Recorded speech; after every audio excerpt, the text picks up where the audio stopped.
Les craintes d'une partie du personnel de l'Institut Pasteur de Guyane, les employés du laboratoire d'analyse et de biologie médicale, craignent en effet pour l'avenir de leur service après l'annonce, disent-ils, de leur direction d'un projet de cession de leur laboratoire d'analyse au profit d'un laboratoire privé. Les risques, c'est qu'on va supprimer toute une partie d'activité et qu'on ne sait pas les conséquences sur les autres activités. On n'a aucune garantie et le projet tel qu'il nous a été présenté ne permet pas de financer les objectifs qui ont été fixés par ce projet.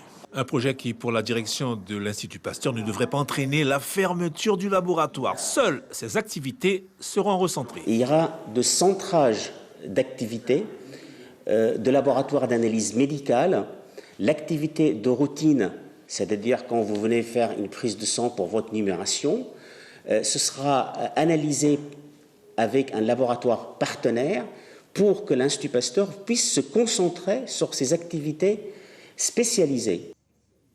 Tels que la recherche, les arbovirus et la dengue, des engagements qui sont loin de satisfaire Damien Donato, d'autant que des risques de licenciement sont bien réels selon lui. En 2017, le laboratoire d'analyse médicale comptait environ 26 personnes. Aujourd'hui, il n'en reste plus que 13 et à l'issue du projet, il en resterait 6. Vous craignez pour leur avenir?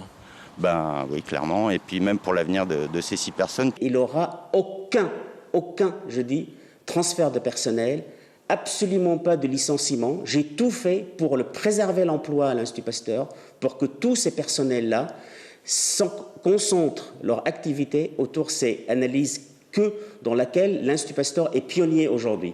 Donc j'assure et j'assurerai les personnels à plusieurs reprises qu'il n'y aura pas ni licenciement ni transfert de personnel.